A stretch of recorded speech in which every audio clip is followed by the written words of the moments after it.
go with another movie bollocks. As always, yeah, my opinion and my opinion only. Let me know what yours is. Am I right? Am I wrong? No, there is no right or wrong.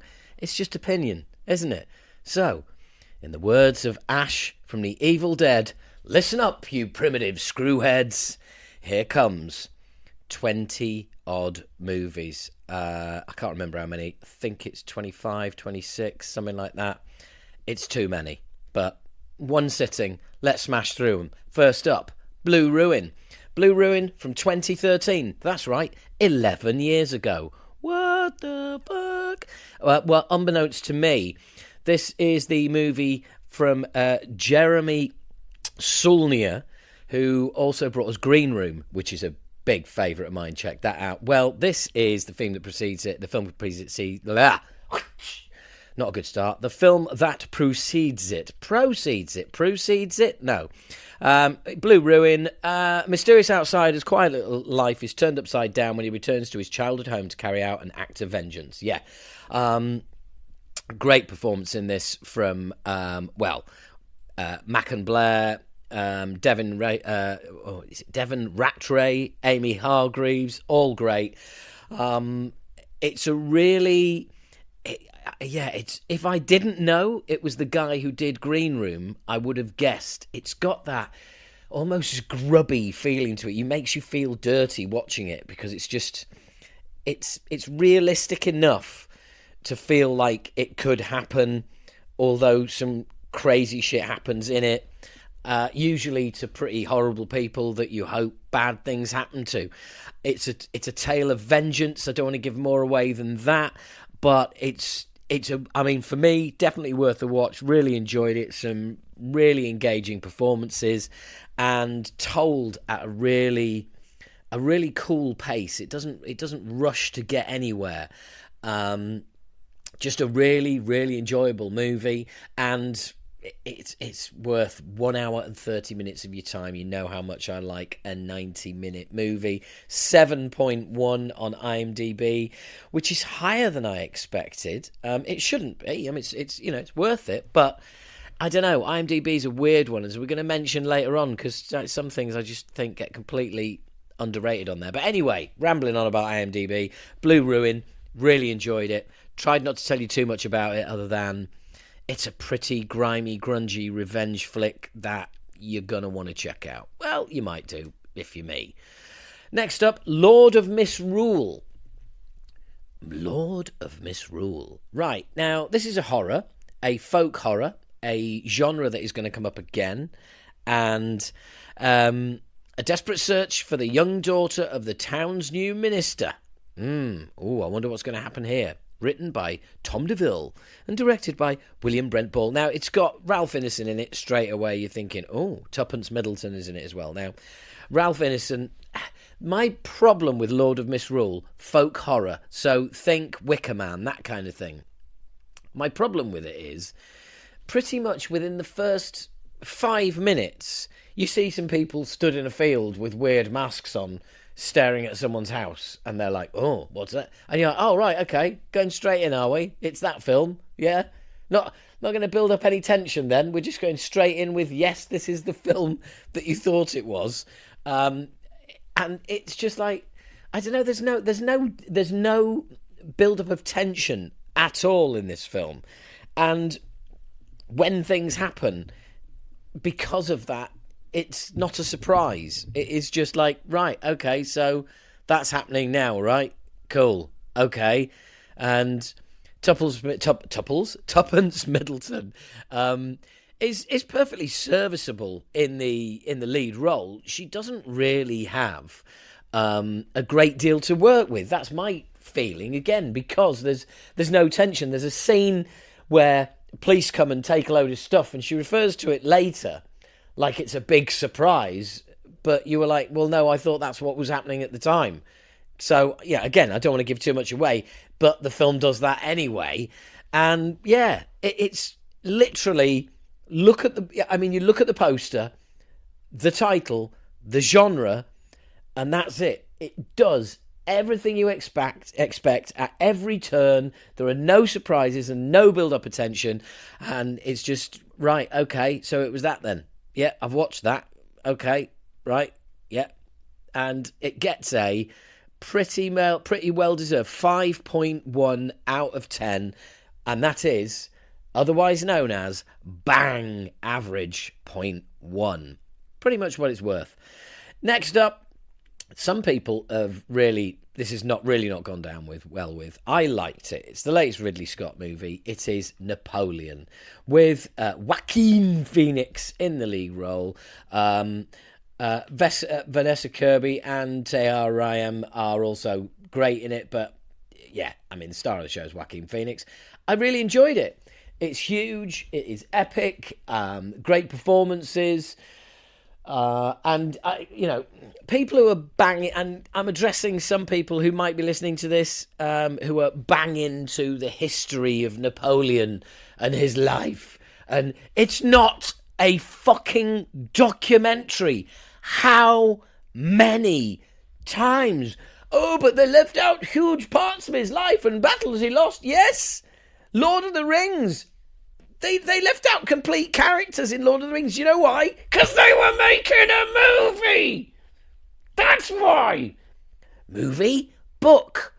Yeah, if you read a book, you might be, I don't know, sat in your front room, lying in bed with a book. That's quite different, isn't it, to being sat in a cinema or sat in your front room watching telly.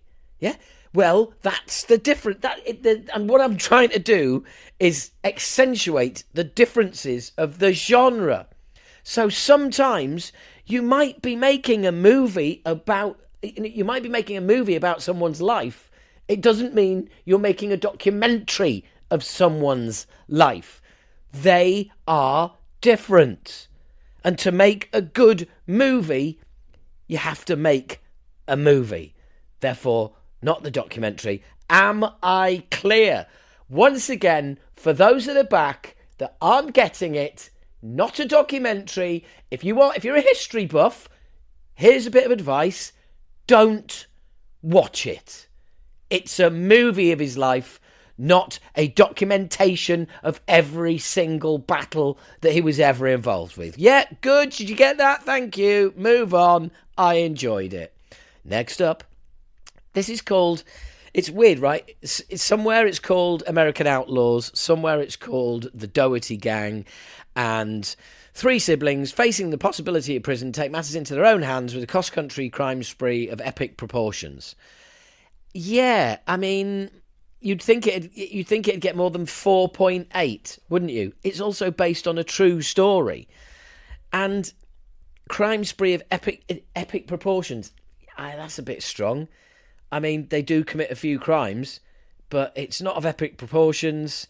And yeah, it seems that it's interspersed with clips of real footage, which, let's face it, is a trope that is quite a few years old now. And I like it. I really do. I like it when occasional bits of real footage are slipped in to a movie about that. But it's just, the whole thing is, and it's quite, having just banged on about how, it's not a documentary. Well, neither's this. But this is not a documentary, but this is a boring, boring, dull drama of a... Well, no, it's not. Okay. I mean, it's just under 5 out of 10. If you're remotely interested, it's worth the shot. But, yeah, there's an all right performance in there somewhere. I think India Isley, she's great in it. And pretty much the best thing about it, she's the sister. There's two brothers. They go on a bit of a crime spree, and then they get caught. Oh, dear me! Spoiler. Yeah, there you go. Nothing really to get excited about. Now, I'm now gonna review 1, 2, 3, 4, 5, 6 films all in one. I am gonna review Rise of the Foot Soldier, Rise of the Foot Soldier Part 2, Rise of the Foot Soldier Part 3, Rise of the Foot Soldier Marbella, Rise of the Foot Soldier Origins, and Rise of the Foot Soldier Vengeance. Now, not all of these movies, but most of them star Craig Fairbrass, who I like, and he has done some really interesting stuff. Basically, all of these movies are about some fucking lads from the East End, right, who fucking have it and had it large for quite a few years, and they were all found dead in a Range Rover quite a few years ago now. I remember the news story. All three of them shot to death, and frankly, the way they carry on, it's absolutely no surprise that the three of them got shot to death. Occasionally, in one of these films, Vinnie Jones makes an appearance, and he's actually very cool in it. Also, Neil Maskell makes an appearance in one of these. He's the guy who was lead in Bull. And I have to say, Tony Tucker as Terry Stone is just Terry Stone as Tony Tucker is absolutely superb. He really is. He's fucking great. Also, Roland Manikian is fantastic as well. And Craig Fairbrass is great. But Tony Tucker, Pat Tate, Craig Rolfe, I don't know if they're the real names, but those three ended up shot to death in a Range Rover. And this is basically a bunch of films that explains why. And some of it is light-hearted about really dark stuff. Some of it is, I watched them all. They're perfectly serviceable. They don't do anything you're not expecting.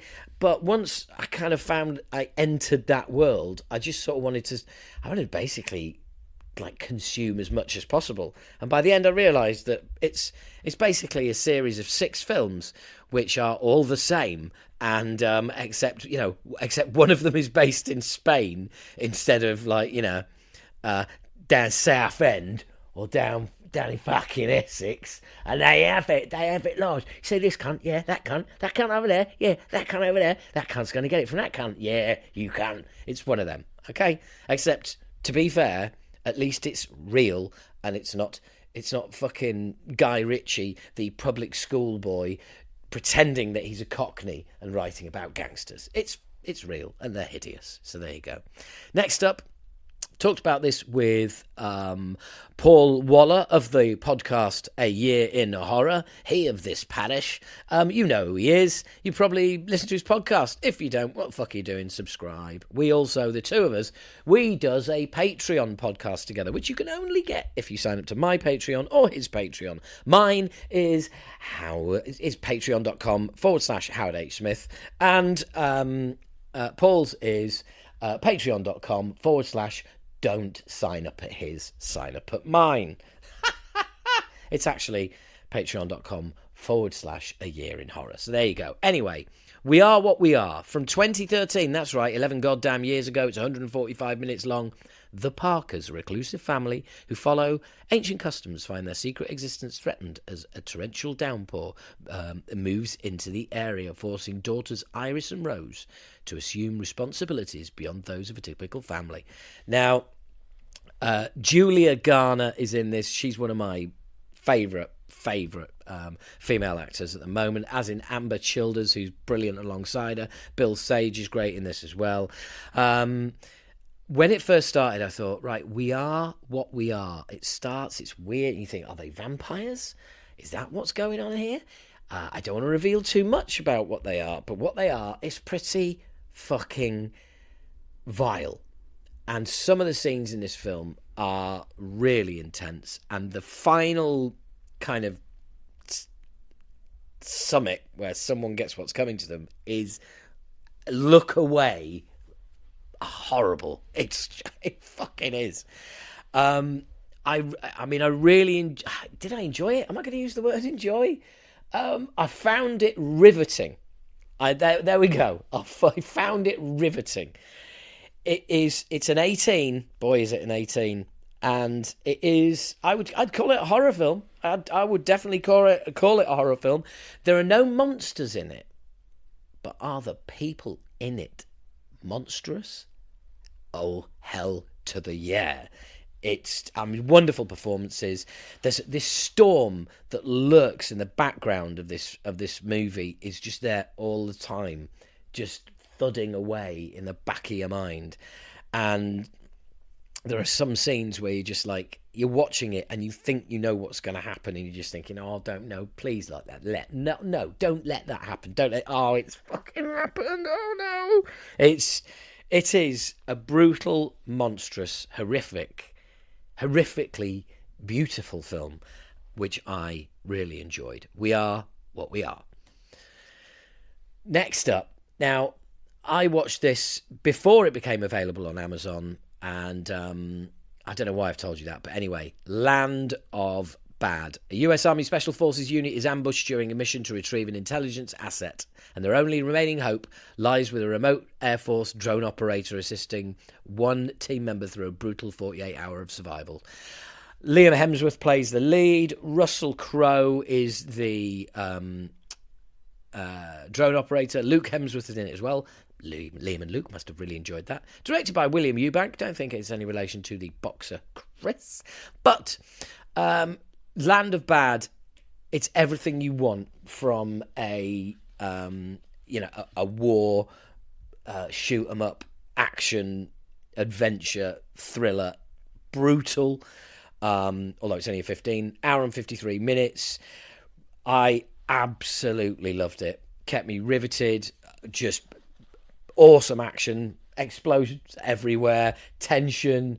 Yeah, I mean, the scripts aren't not going to win any awards. There is a subtle subplot that's going on, and what I like about the fact that he's being guided by a drone operator is that it means that you also have this other film going on, which is, so you've got the bangy, smashy, explosion-y storyline, but you've also got the storyline of the drone operators and where they're based and what's going on with them, which is great because it takes you out of the war arena, and almost puts you in a domestic scenario, and then you're back again. Otherwise, if you're just in that war zone all the time, it might get a bit tiring and a bit repetitive.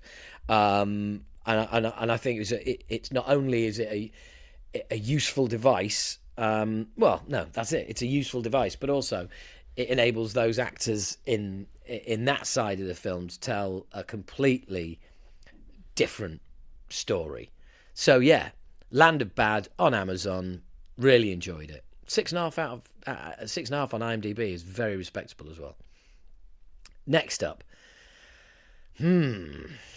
Return to Sender, 2015. It's an 18 from 2015, starring the screen goddess that she is, Rosamund Pike, and the screen behemoth, or Boudica, whatever you want to, whatever is it? No, that's different, isn't it? Behemoth, Behemoth. I prefer Behemoth, but whatever. Rosamund Pike, Nick Nolte. Oh my God, what? Rosamund Pike and Nick Nolte are in the same film? Wow, this is going to be fucking amazing. A nurse living in a small town goes on a blind date with a man who is not the person he says he is. That's right. He does something that is not... It's not on, really. It really isn't. And I'm sure you can imagine, because this seems to be the way every revenge flick is always put in these terms. And yeah, it starts out and you're like, oh, that's terrible. Yeah. And I don't know. Honestly, I just don't know about this movie. It was, I didn't care very much for the lead character. She seemed a bit, I don't know, emotionless, almost like Rosamund Pike was playing the same character that she plays in Gone Girl, which is a cold-hearted bitch, and I don't know if it's a hangover from that movie, but I just never really felt for her. And also, she starts out on a sort of revenge, and you're well aware what's going on right from the outset, and it happens, and it's just strangely like undramatic. Just not a lot happens, and Nick Nolte Nick Nolte just basically shows up on the doorstep, shouts at her occasionally. She goes over to his doorstep and hangs out on the porch with him and doesn't say much occasionally. And it's like I don't know, the father and daughter relationship is never developed. It never really lands. Do you know what? None of the characters really land. So you end up just thinking, yeah, I'm not really bothered what happens to any of you. You all deserve each other. Gets 5.1 out of 10. Yeah, again, bang average 0.1. And yeah, never mind. Next up, Christ, really? This gets 6.1 on IMDb. Fast Charlie. It's a 15. It's an hour and a half long. I think it is on. It is on Amazon, and it stars Pierce Brosnan, Morena Baccarin, who I absolutely love, James Caan. I mean, he's in it a little bit. Charlie Swift is a fixer with a problem. The thug he's whacked is missing his head, and Charlie will only be paid if the body can be identified. Enter Mackenzie Kramer, the victim's ex-wife, and a woman with all... I mean, fucking yada, yada, yada. I love Pierce Brosnan, but his accent in this is absolutely painful. And it's one of those films, I guess, where it's like it's supposed to be bantery script and like, let's not work on the characters at all. Let's not give any of the characters any depth. Let's just give them things to say that seem bantery, and that will define who they are. And it's like, nah, you need a little bit more than that. And for me, it just never got off the ground. I can't believe it got as high as 6.1, because for me, again, it's another 5.1, bang average 0.1. That's Fast Charlie on Amazon. Yeah, it's all right. You know, I didn't think like, oh, that's 90 minutes of my life I'm not going to get back. But as you know, if you've listened to these before, and even if you've listened to this one, if it's a 90-minute movie and I haven't really enjoyed it, then, I mean, come on, it's the classic 3-act structure, 30 minutes, 30 minutes, 30 minutes. If you manage to fuck that up, then, well, no, they didn't fuck it up. It's just bang average. It's another Pierce Brosnan movie, and that's it. And again, averagely rolling into screen on Amazon Prime, November Criminals. Been on my list for ages, got around to watching it because Chloe Grace Moretz is in it and she's awesome. David Strathairn is in it, and I thought, oh, wow. And Anson Elgort, who I like from a few things. After his friend is murdered, a Washington, D.C. teenager undertakes his own investigation of the crime. The trailer was good. I liked the premise, so I watched it. And again, it just never really got off the ground. It's a real character piece, but I didn't really get into any of the characters. When this kid starts trying to find the killers of his dead friend, I actually ended up in the camp of his dead friend's parents going, who the fuck do you think you are? And will you please stop and fuck off? I was like, yeah, that's not what I'm supposed to be thinking at this point, is it? I'm supposed to be on his side going, yeah, oh, God, he's going to get to the bottom of this. And when he does, you're like, oh, right, okay. Oh, right, so it was about the journey, was it? Yeah, that was pretty dull as well. Never mind. But, you know, that's that, I guess. Bit of a letdown. Oh, boy, this was not a letdown. Coming in at a huge 7.9. Yeah, that's right, 7.9 on IMDb. It is Poor Things. 2 hours and 21 minutes. An account of the fantastical evolution of Bella Baxter, a young woman brought back to life by the brilliant and unorthodox scientist Dr. Goodwin Baxter. It's another movie from director Yorgos Lanthimos. Some of his movies, I think, are absolutely genius, brilliant. Some utter art house toss. So it can go either way. This stars Emma Stone, Mark Ruffalo, Willem Dafoe. I mean, right there, I was like, right, okay, I'm in. Emma Stone won the Oscar for this, rightly. When I was watching it, I turned to the person I was watching it and said, she's going to get the Oscar for this. And she did. Boom, did it again. Got me Oscar picks right. Anyway, Emma Stone, who really, for a woman of who's been in some, let's say, racy movies, she's never done screen nudity before, and boy does she make up for it in this film. She is sucking and fucking all the way through it from after about the first hour. Now, it's not porn, and it might sound like Yeah. I mean, I shouldn't have gone there really. It to try and describe this movie is impossible.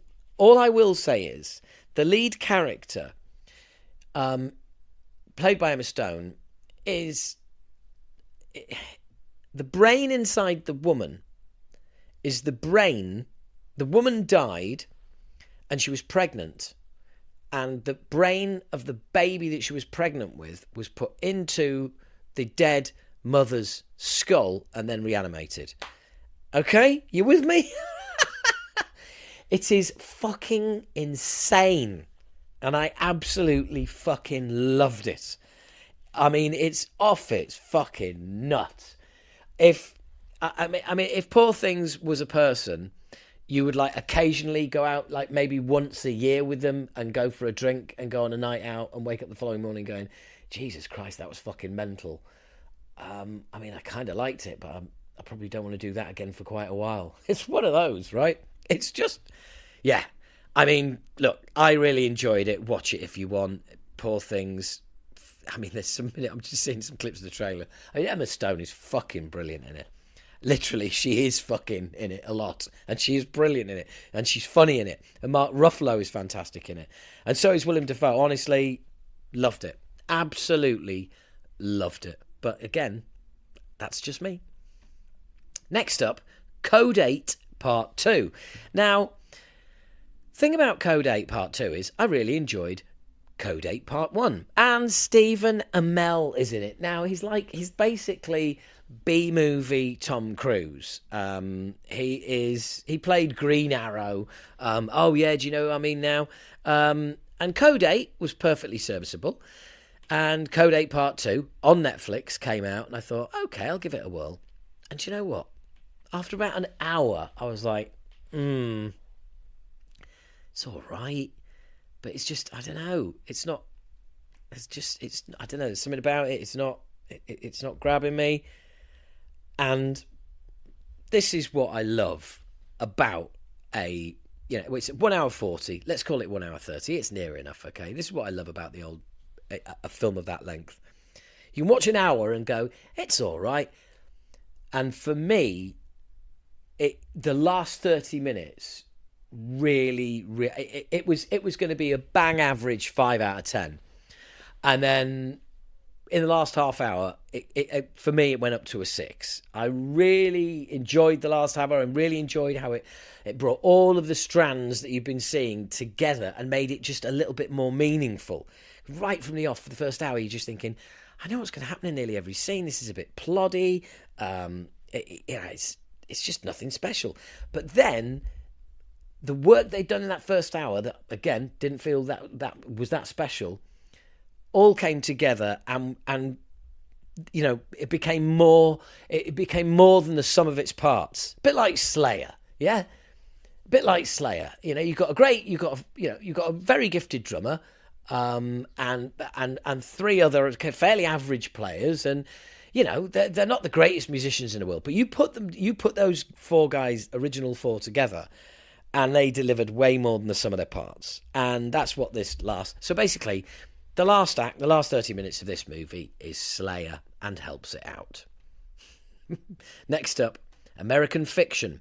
This is on Amazon. It gets a 7.5 out of IMDb, and I like that. I think it's right. A novelist who's fed up with the establishment profiting from black entertainment uses a pen name to write a book that repels him into the heart of the hypocrisy and madness he claims to disdain. Jeffrey Wright is brilliant in the lead role. Everyone around him is as well, but he really steals the show in this. It's dead funny. He's dead funny. He basically decides to write an extra black book, and it's really funny. But the thing about this movie is that there is 2 movies going on. There's this movie that he gets sucked into because he's written this heap of shit book, which he claims is absolute.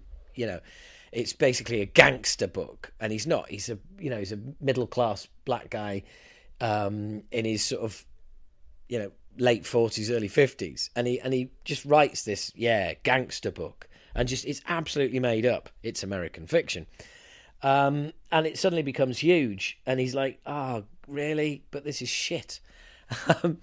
And there's that movie going on, which is great. But there's also a sort of really heartwarming family movie going on as well about his private life and what's going on in that.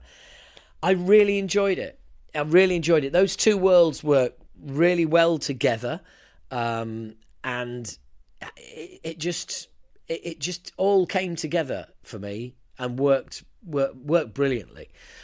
Also, big shout out to John Ortiz, who plays his agent Arthur, who is absolutely hilarious. He really is. And also, I have to say, Sterling K. Brown, who plays his brother, who is absolutely hilarious in it. Really enjoyed it. American Fiction. Funny, touching, yeah. This could not be more different. Damsel, 2024, hour and 50 minutes on Netflix. On IMDb, gets a 6.1. I'd say that's about right. It was above average. A dutiful damsel agrees to marry a handsome prince, only to find the royal family has recruited her as a sacrifice to repay an ancient debt. And yeah, she gets married. She gets chucked down an empty hole, and has fights with various creatures and shit in caves. Makes her way out. Goes, motherfucker, this is bullshit. Makes out the hole and tries to sort everything out. And her dad is Ray Winston, and he don't want nothing to do with it. He wants nothing to do with it. He didn't want to fucking throw it down that hole in the fucking first place, did he? But I had to. I'm sorry, darling, but I had to. Tradition and all that bollocks. But he makes up for it. So anyway, yeah, I really enjoyed it. It was it's nothing special. It's all right. It's a fantastical journey, but all in all, perfectly serviceable fare. And also, she of Stranger Things, Millie Bobby Brown, is great in it, as is Ray Winston, as is Angela Bassett. Next up, oh man, 6.6 on IMDb from 2023, 1 hour and 43 minutes. The film is called Memory. Sylvia is a social worker who leads a simple and structured life. This is blown open when Saul follows her home from their high school reunion. Their surprise encounter will profoundly impact both of them as they open the door to the past. And profoundly impactful is a perfectly usable phrase for this film. It's written and directed by Michael Franco. Thank you, Michael. Incredible work. I absolutely loved it, and I didn't know much about it, and I don't want to tell you too much about it either, because to do so you're gonna just think the wrong things about it. It stars Jessica Chastain in the lead role, who is said social worker, and Alan Nehemiah, I think, who is it also stars, and they're a brilliant on-screen duo. It really isn't the movie you think it's going to be. There is the reunion. He does follow her home. She's not happy about it. She has a right go at him. He's like, well, calm down. And yeah. Now, the thing is, the reason it's called Memory is that he suffers with Alzheimer's. It's fairly early onset. But he's not completely gone or anything like that. And it is, just profoundly impactful. It's a really, really, really moving movie. Bizarrely, nothing really happens. If I was to tell you this is about characters and about what they're having to deal with and what they're going through in their lives, and how they're able to help each other, how they complicate each other's lives needlessly, how that impacts negatively, how it impacts positively.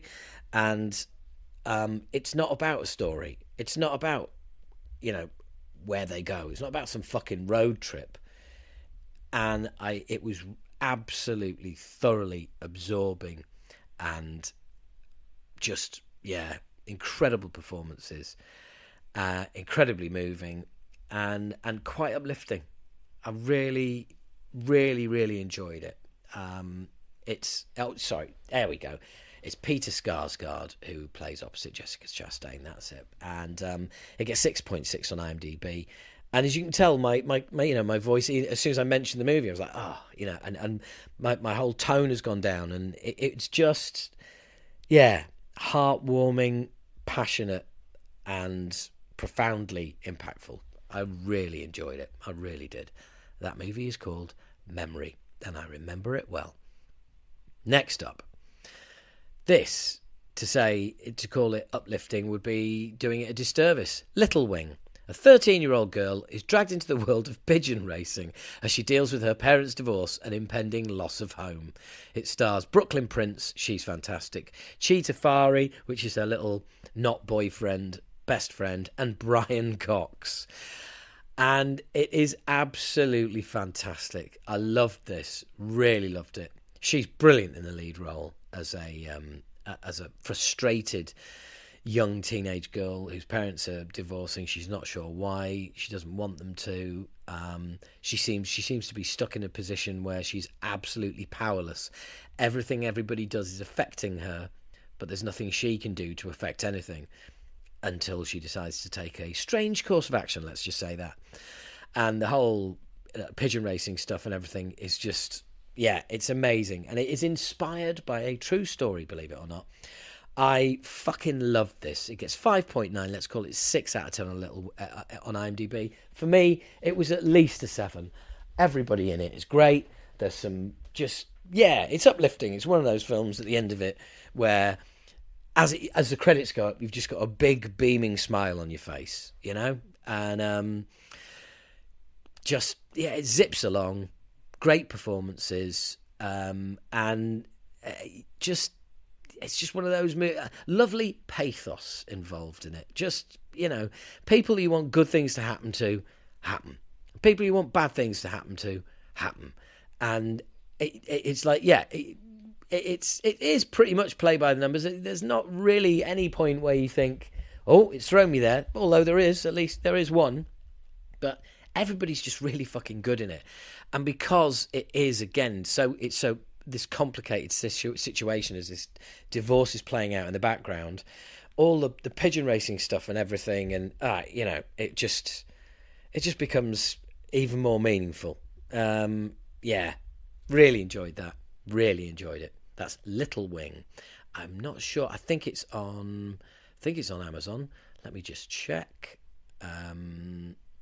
Oh, no, it isn't. Okay, well, good luck finding that wherever it is.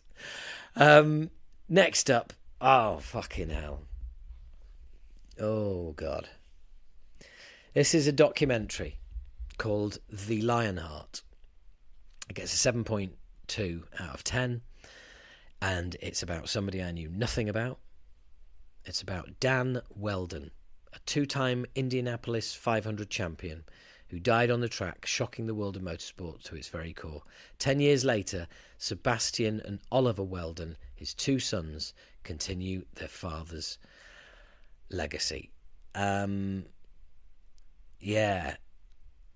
mean, it might star Sebastian and Oliver Weldon as the 2 sons who are carrying on their father's legacy.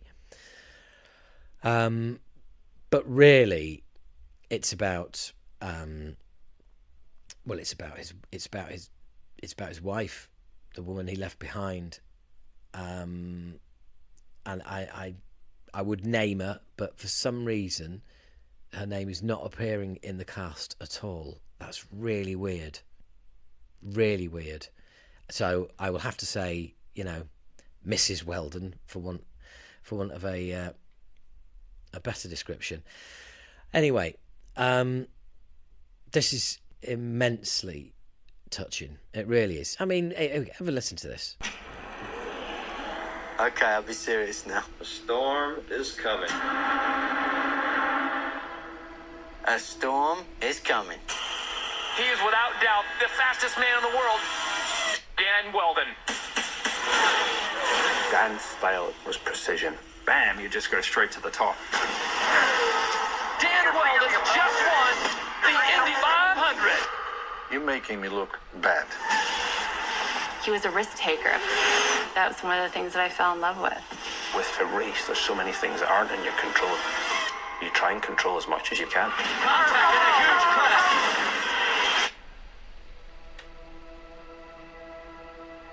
I've seen many accidents, but nothing on this scale.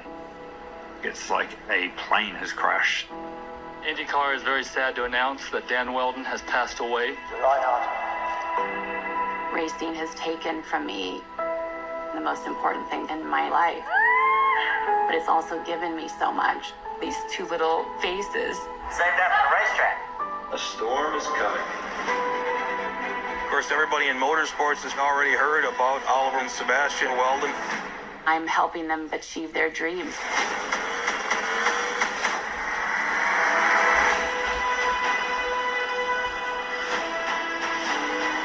This is what your dad used to do. I'm gonna squeeze you as much as I love you. Ready? 1, 2, 3.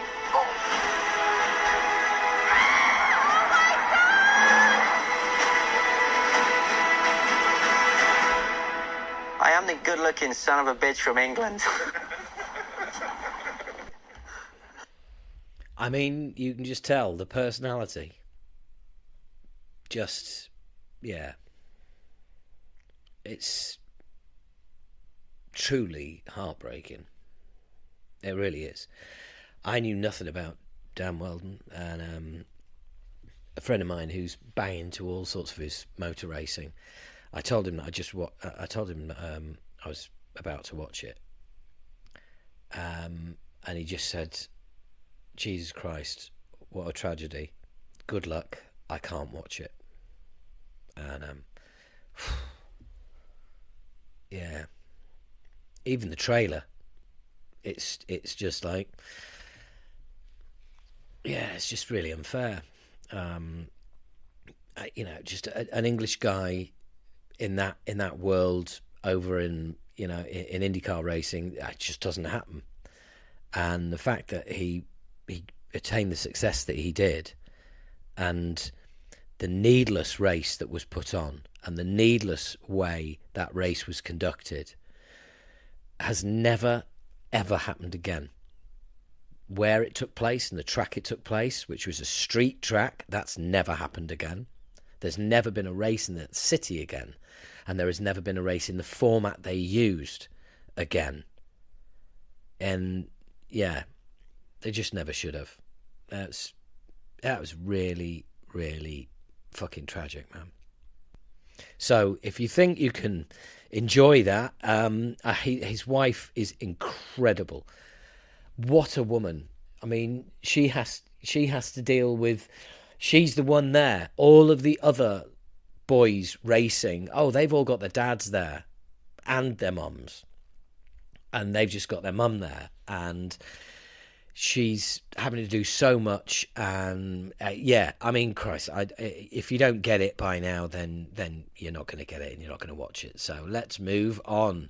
Speaking of tragic, fuck me, Roadhouse, the remake. How's that got a 6.2 on IMDb? I mean, here's the headlines. Here's what you need to know. It stars Jake Gyllenhaal. He's needlessly cool in it. I like him. It's almost like he's paying homage to Kurt Russell. Now, some other people might have told you that Conor McGregor stars in it. No, he doesn't. He's a fucking waste of space. Conor McGregor can't even play Conor McGregor convincingly. He wanders around constantly like he's stressing his arms, like he's about to burst, shuffling around on screen like a wooden Terminator. I mean, every time he speaks, splinters come out of the screen. He is fucking wooden as fucking fuck. He's like, hello there now. Woohoo! My name's Conor McGregor. Hello, I'm Conor McGregor. I'm fucking hard. I'm Conor McGregor. Hello, I'm Conor McGregor. I'm fucking hard. I'm fucking hard. Does anybody want to fight? I'm fucking hard. Does anybody want to fight? I'm fucking hard. There you go. You've seen the movie. fucking shit. And I watched through the whole thing, and this is how shit it is, right? This is how shit it is. There's a load of Metallica on the soundtrack, but it's not Metallica, it's people playing Metallica. Yeah, it's Muzak. It's the kind of stuff that you used to hear in supermarkets, you know, where they can't afford the original, so they get a cover artist's version of it, and they play that. Absolutely pathetic. Next up, Dune Part 2. Current favourite director is Denis Villeneuve. Denis Villeneuve directs this. Timothée Chalamet, Zendaya, Rebecca Ferguson. If you've seen if you've seen Dune Part 1, you've probably seen Dune Part 2. Fucking loved it. Absolutely brilliant. Massively epic. I mean, if you're into it, you're into it. If you're not, you're not. Nothing I say is going to... If you saw Part 1 and you thought it was shit, Part 2 has got more action in it, okay? But it's still just got all the depth and weirdness. It's Game of Thrones in the desert with massive worms that live under the sand. There you go. So if that doesn't sell it to you, I can't help you. It gets an 8.7 out of IMDb though, so come on, it's not shit, is it? Next up, another high scorer on IMDb, 7.7, Anatomy of a Fall. Sandra Huller plays the lead in this. She's absolutely brilliant. This is on Amazon at the moment, and that's kind of why I watched it. And it's 2.5 hours. Sometimes it can be a bit of a slog, especially at the beginning when there's some loud reggae playing in the background of the house where two people are trying to speak, and it really gets on your fucking nerves. But you'll find out why that is. Just stick with it. It's about the anatomy of a fall. Someone falls, they don't survive the fall, and then it's a case of, did they fall? If they were pushed, who were they pushed by? It's weird. It's a German and a Canadian guy living. Sorry, it's a German guy and a right. Hang on, is he German or is she German? Well, like, he's Dutch, she's German, I'm not quite sure. But either way, they end up living in France as a kind of halfway house and speaking English. But the movie is probably about half subtitle, half not. It's a bit of a whodunit. It's a bit of Anatomy of a Fall. I enjoyed it. I did think it was a bit over long. I'd be lying if I said that it kept me thoroughly engaged for that time. But Sandra Huller in the main role is fantastic. She is going to get a mention again soon. She's great, as is the son. He's absolutely brilliant in it. And he's got a really hard role because he does end up... he ends up really as a big part of it. Milo Macado Grana. That's a terrible version. That can't be his name. I mean, nobody's going to call anyone that, right? But that's just my shitty pronunciation. He's wonderful in it. He really is. And yeah, it's good. I enjoyed it. It is long, but if you're in something that you are going to lose yourself in and just absorb it, then Anatomy of a Fall, you could do a lot worse. Next up, Monkey Man. This gets a 7 out of 10 on IMDb. Director Dev Patel. His directorial debut stars Dev Patel. Co-written by Dev Patel. There we go. Now, it's on... Well, you can try and rent it on Prime. It's not on any of the streaming services yet. The way I'm going to describe this to you is... It is an Indian John Wick. Not as good. Overlong. Although there was a really cool... there's some Indian metal on the soundtrack, which I was very impressed by. So credit to Dev Patel there for not only using metal on the soundtrack, but an actual Indian metal band.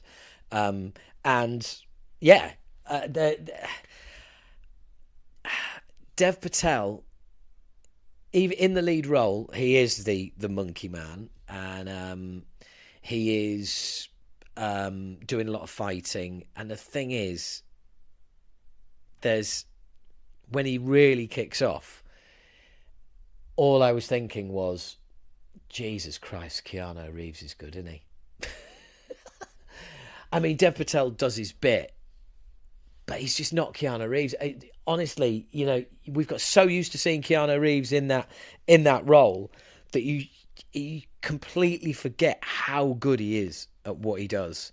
And all of the films he's done and over the years how he's really worked on it and perfected it. Whereas Dev Patel has come to this, you know, one movie, not done it before. And don't get me wrong, he does a perfectly serviceable job. But the movie is, for me, so reminiscent of John Wick that the comparison is inevitable. And it also inevitably is going to come out on the wrong side of it, not just for Dev Patel in his role, but also for the movie in general. I'll be honest. I will be honest. I'm nothing more, am I, on this podcast?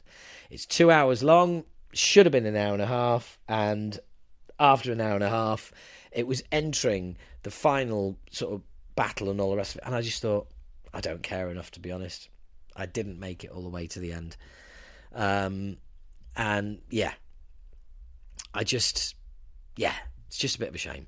And yeah, there you go. Next up, The Zone of Interest. This is also available on Amazon at the moment. Christian Friedel, he plays the lovable, cuddly Rudolf Hess. Sandra Huller, yes, her of Anatomy of a Fall. Well, she's back and she's playing lovely, cuddly Rudolf Hess's wife. And basically, it's called The Zone of Interest, and Auschwitz Commandant Rudolf Hess and his wife Hedwig strive to build a dream life for their family in their dream home and garden that is beside the camp. So there is one, literally, the wall of their garden, the other side of it is the Auschwitz death camp. And it's about a family, you know, a husband, a wife and kids trying to live a normal life in that situation. What happens to them, the insanity of it all is just unbelievable. I mean, do I really need to say any more? I think it would be wrong of me to do so, to be honest. I mean, if you're unaware of, you know, what Auschwitz is and what happened there, then go look it up, and then give your head a shake. It gets 7.5 on IMDb. I've never seen anything like it, because you get sucked into the normal life. You forget what's the other side of the wall as well. And one character who comes into this and makes an exit, and you're not expecting,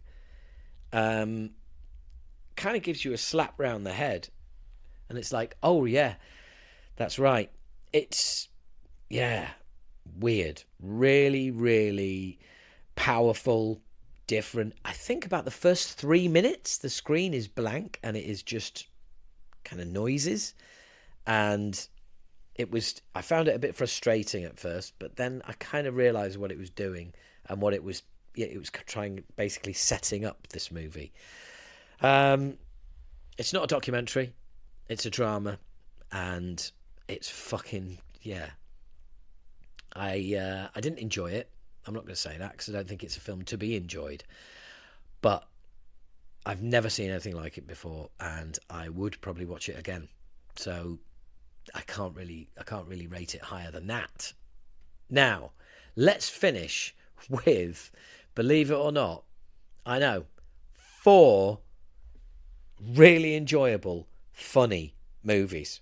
First up, Pinball, The Man Who Saved the Game. That is currently on Amazon, and it stars Mike Fast, Crystal Reed, and Dennis Boutsakaris, I think. The story of Roger Sharp, the young Midwesterner who overturned New York City's 35-year-old ban on pinball machines. Yeah, unbeknownst to me, believe it or not, for many, many years, pinball was actually illegal in way more than one state of New York. It was right across the US. This guy is the reason why it isn't anymore. His life story is, yeah, it's pretty darn amazing. But not only that, this film is brilliantly told. It is funny. It is engaging. It is like, what? This is a true story? It's one of them. It's an hour and 35 minutes. It moves at a relentless pace. And the dialogue is fantastic. It is snappy. It is... it's bantery, to use a word I hate. There's comedy, but also the way it's told, it's done as if it basically, you know, there'll be a scene and then someone go like, hang on, stop.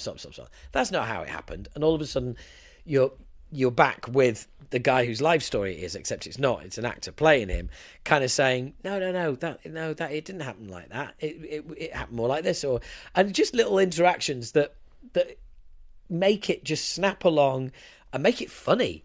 I mean, it's a true story. But it's not the most serious of subjects, is it, Pinball? And that's how it's treated, which is great. It's not done as this big fucking heavy drama. Again, it's as much about his private life and what he's going through, alongside all of this stuff with Pinball and going to court and all sorts of bits and pieces. There's two films going on here, and they're both great, and they're both really watchable. And honestly, 90 minutes, it absolutely flew by. Absolutely loved it. Pinball, The Man Who Saved the Game, on Amazon.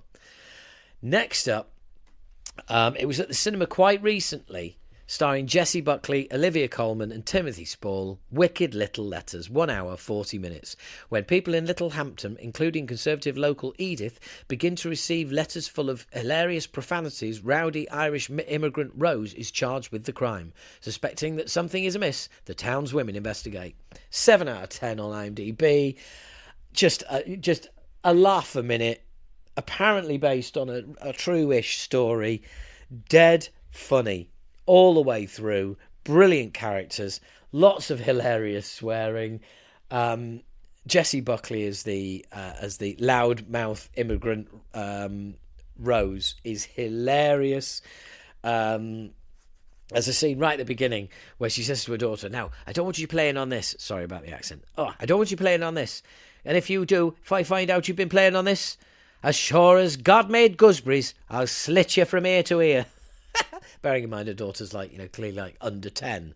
It's it's just really, really good. Everybody is fantastic in it. The only problem I had really was the fact that Olivia Colman plays Timothy Spall's daughter in it, and I was never convinced by the age gap. To me, they're actors of the same generation, not different generations. But other than that, that's a minor gripe. Really fucking just fantastic. Who is sending those letters and why? Next up, Netflix. Unfrosted. This is directed by Jerry Seinfeld, co-written by Jerry Seinfeld, and stars, yes, Jerry Seinfeld and Melissa McCarthy and Amy Schumer and a shitload, Jim Gaffigan, a shitload of American comedy legends. Also, some incredible cameos. Some of the best cameos I've seen in a long time, including recurring cameo Hugh Grant.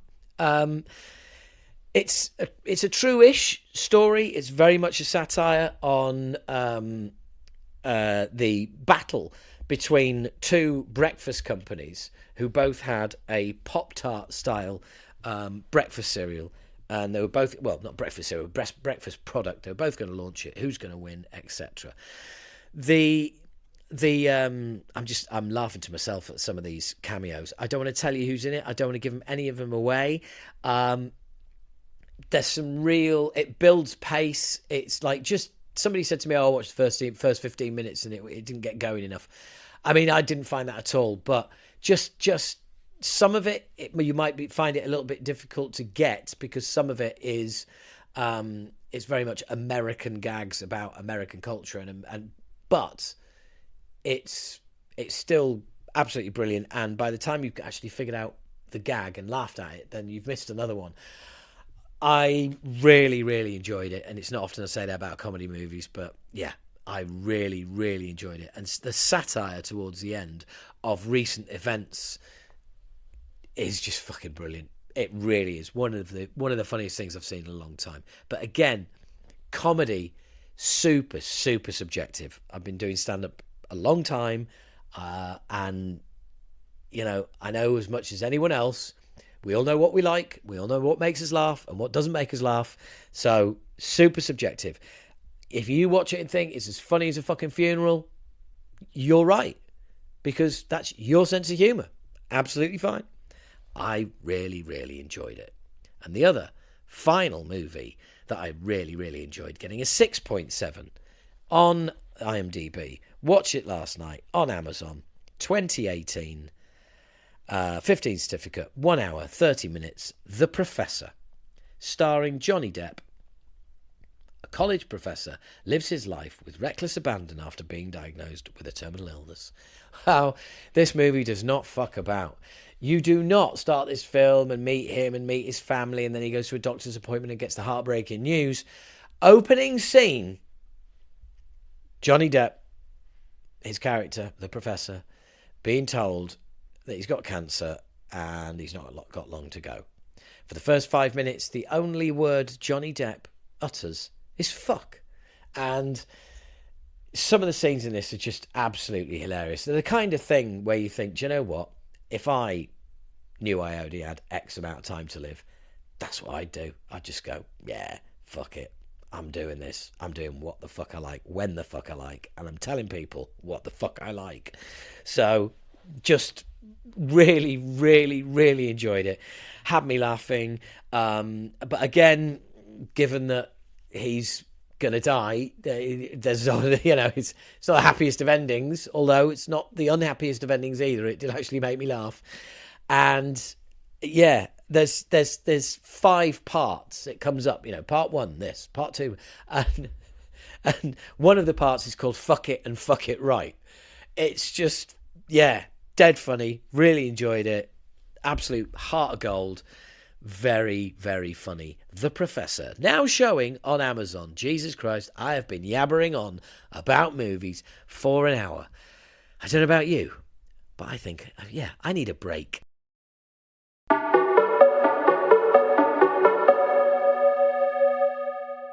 I'm back with 9 TV series for you.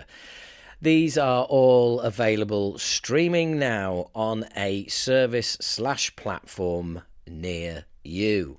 So, first up, True Detective, Night Country, the latest True Detective series, which gets an 8.9.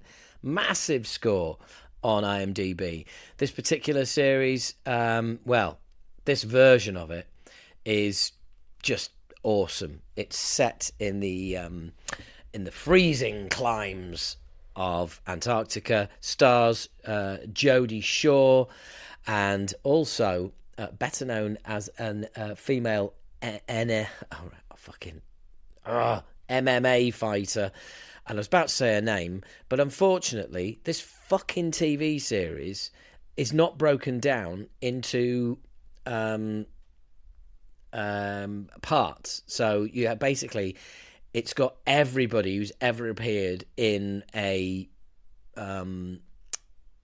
series of it. So here we go. No, can't tell you. Can't give you the cast per series. I can only give you the writing credits per.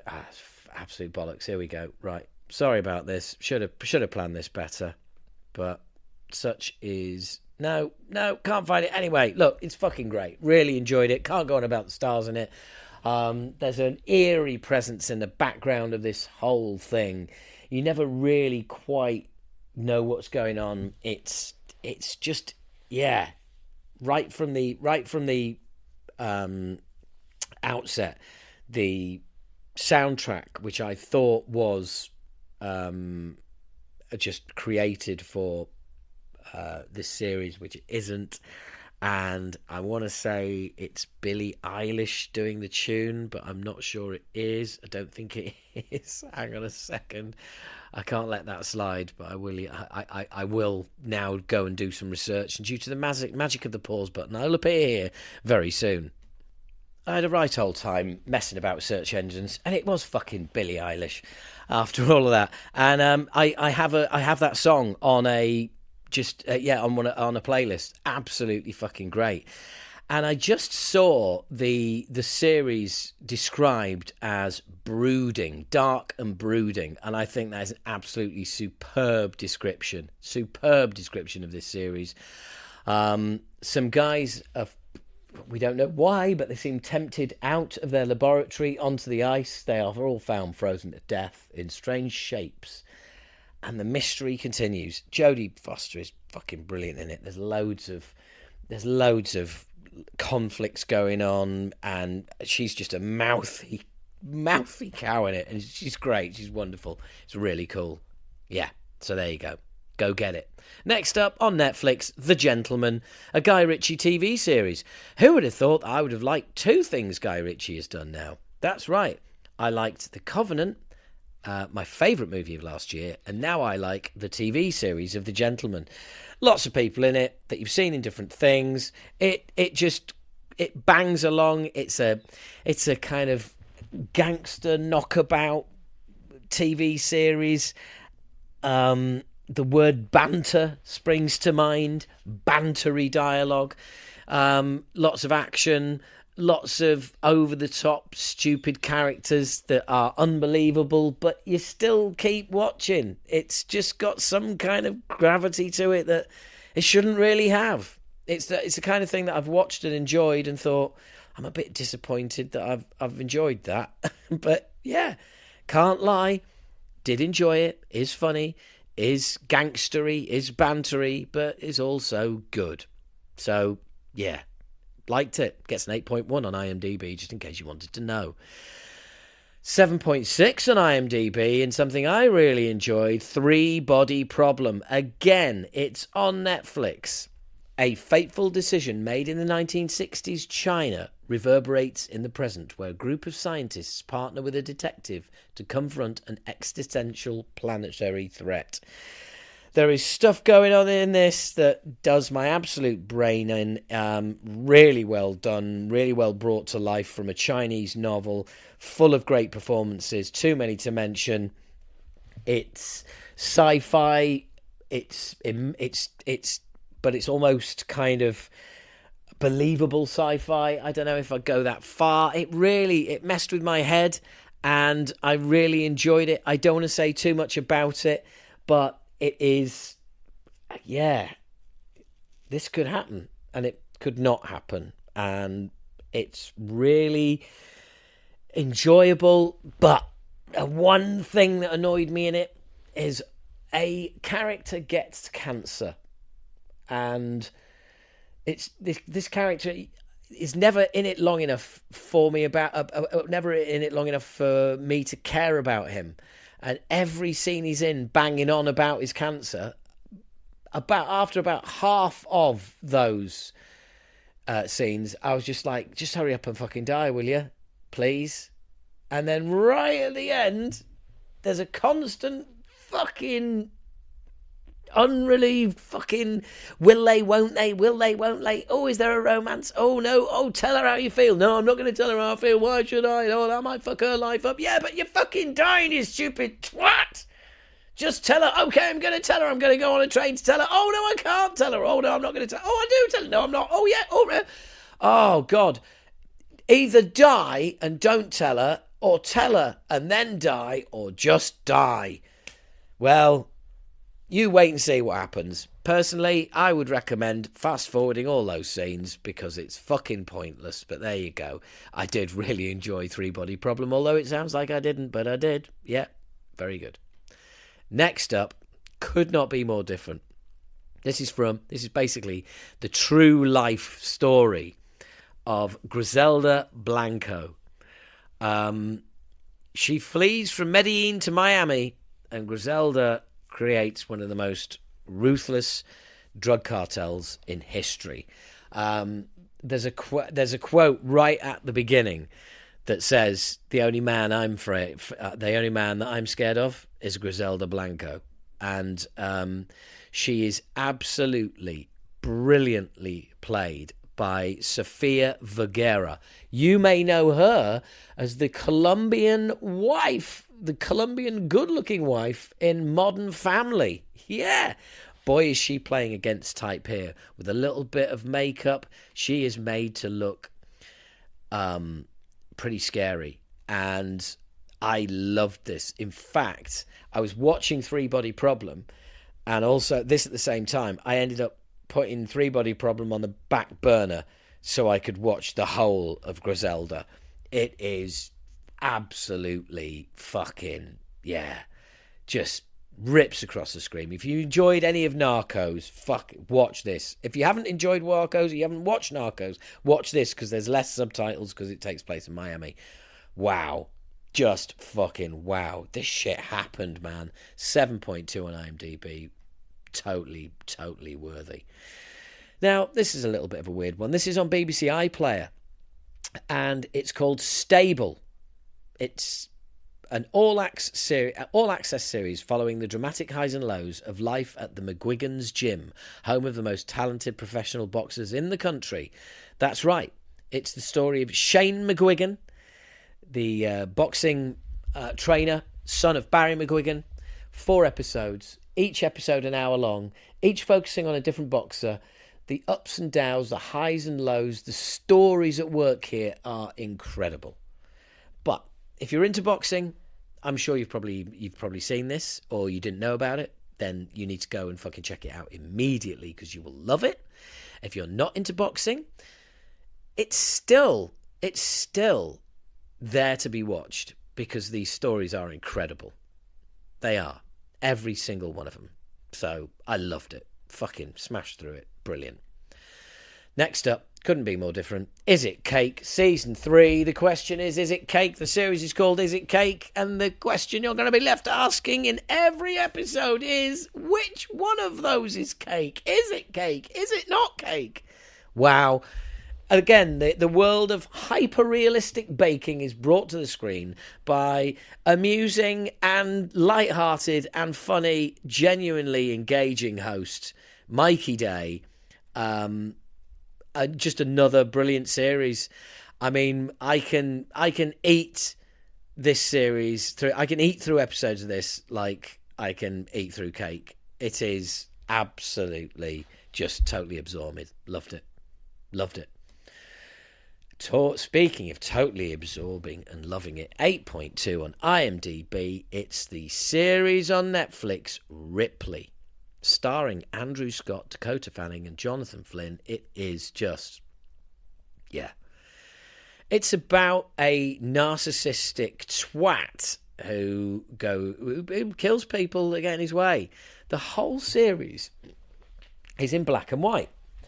And I can kind of figure out why, because it's got that kind of old school pacing to it. It's a story essentially about a serial killer.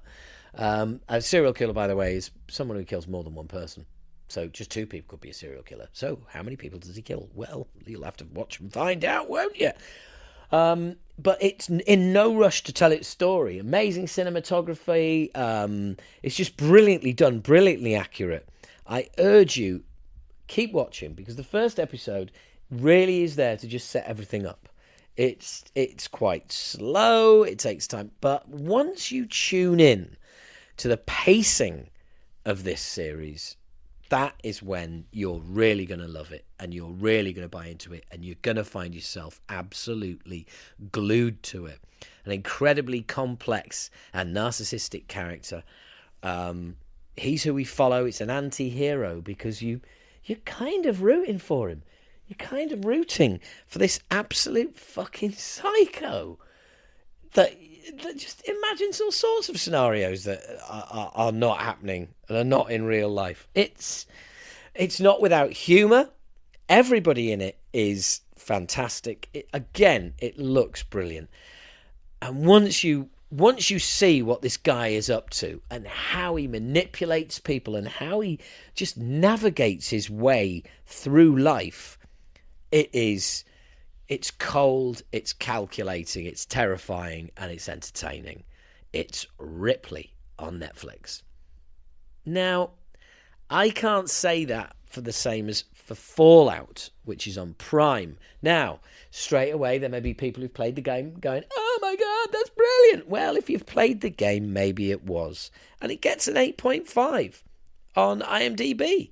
So I might be out of step here. I mean, don't get me wrong. I'm not saying it was rubbish. I watched the whole series. I watched all the episodes. But I have to say, at no point did I feel like I was in love with it. I felt like I was watching the episodes because I'm so far in, I may as well finish it. And eventually, yeah, it did kind of work for me. There's some great performances in it. Ella Purnell in the lead, she's great. Walton Goggins, needless to say, is effortlessly cool in everything he's ever been in. The problem with it for me was that it's based on a game in a future post-apocalyptic Los Angeles brought about by nuclear decimation. Citizens must live underground bunkers to protect themselves from radiation, mutants and bandits. And occasionally it just felt like a game. It felt like a platform game. It felt like, ding, next level. And sometimes, like, literally, physically, it is the next level. And I don't know. At times, it just reeked of it. In one particular episode, lead character is trying to get another character to leave where they are.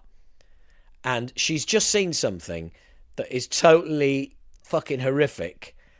And that is why she really wants him to leave. So she goes and says, look, I really want to leave. And he goes, yeah, but I don't. And she's going to go, right, I'll prove it to you then, without actually mentioning any of the things she's just seen. At that point, you're totally waiting for her, but I've just seen this, and this is what happened. And she, no, doesn't mention any of the horrific shit she's just seen, which is why she now wants to leave even more than she previously did. No, doesn't mention it at all. Also, in the first probably about 10 minutes of the first episode, there's a horrific scene, and it's set to sort of 50s, 60s light-hearted music. I thought, right, okay, I've seen what they've done there. It's the juxtaposition of the light-hearted, old-school music and this horrific thing happening. And the music is set in the era that the the apocalyptic event happens. It's set in that era, the 50s and 60s. So it's playing that kind of music against the background of this horrific shit. And you go, oh, right, I see what they've done there. Yeah, okay. After 9 episodes, can you please stop with the 50s, 60s light-hearted music and the horrific scene? And, oh, yeah, I see what they've done there.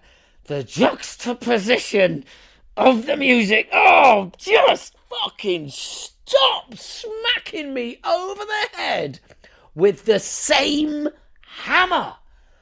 Pick up a different object and hit me with that. Gee, but just that one device over and over and over and over and over and over and over again. Stop it. How annoying was it me saying over then? Yeah, well, just imagine that. In nearly every episode, there's this is a graphic scene. Oh, let's have some light-hearted music from the 50s. Oh, will you? Stop, please.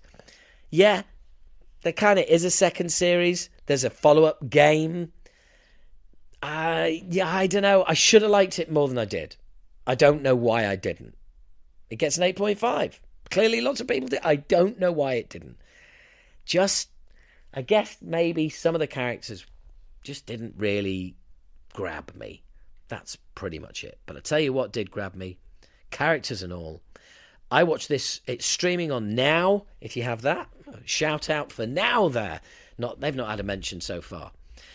It's described as a folk horror, character-driven mystery thriller, combining a powerful story of a knotty police investigation, Knotty, with chilling atmospheric folk horror through the island's eerie past devotion to a pagan god called the Red King and the cult of the True Way. Now, that's a really good description, because to me it was like, oh, it's a folk horror series.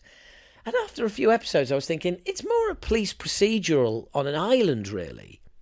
But then the folk horror really does start to kind of like, it's there and then it's not, and it's there and then it's not. But towards the end of its 6 episodes, it really comes to the fore. And lead character, Angie Mahindra, she is absolutely brilliant. I mean, there's some great dialogue in this. She is just an intelligent cop who's clearly got really high morals, doesn't bend for anybody, and that doesn't kind of work for a lot of people. And you kind of feel sorry for him at times, because she can be a bit one-dimensional and cardboard, not as a character, but in her way of looking at the world. But she arrives in this village and is just like, right, I'm going to solve this case. It's been, to me, that's why has that never been solved? Despite the fact it's a year old, I'm going to get my teeth stuck into that. And she does, and you just go, wow, right, okay. And then you think, is it her? Is it him? Is it them? There's loads of... There's a lot of, is it them? Oh, it's pointing at them. I hope it's them, because they're a twat. James Bamford as her only other police officer and her sidekick is brilliant as a bumbling but striving to be better character who I really, really liked. And shout out as well to Maeve Courtier Lilly as Winter, who is just fantastic, and you're never quite sure what to make of her. But she's a totally wacky character who really just does... you're never really sure of what side she's coming down on. And I'm not going to say, where she comes down in. Mark Lewis-Jones is great as the previous...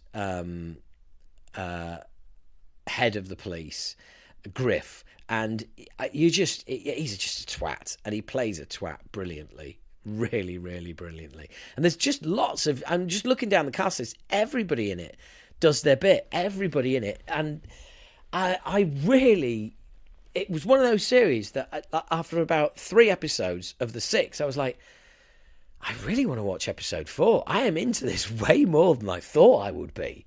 It's really cool. I ended up watching it in 2 days and really, really enjoyed it. The Red King. As much as I've really, really enjoyed doing this and really, really enjoyed your company, I'm really, really glad that you managed to get to the end, because it's been quite a mammoth episode. Just under an hour and a half. Jesus Christ. Anyway, look, hopefully there's some stuff in there that you're going to dig out and watch and enjoy. Alternatively, you might hate. Whatever happens, please let me know. Get in touch on Twitter, because I'm not calling it what that fucking idiot calls it, because, if you're a 14-year-old boy and you bought Twitter, you'd do something stupid like, I'm going to call it X and give it a black logo. Well, some dickhead did, believe it or not. Twitter. Find me there, at Talking Bollocks with a Z. Find me on Facebook. Find me on Instagram. Let me know what you thought to what. Hope you find something that you like. Thanks for listening. Until next time. Cheerio.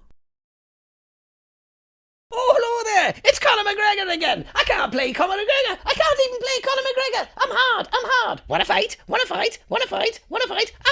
Want to fight? I'm hard. Oh, yes. I sound like I've just escaped from a fucking box of Lucky Charms. It's Conor McGregor. Conor McGregor, you little Lucky Charm. I'm hard. I'm Conor McGregor. I'm fucking lucky. I'm a Lucky Charm. I'm Conor McGregor. Am I ever going to be in a film again? I fucking really hope not.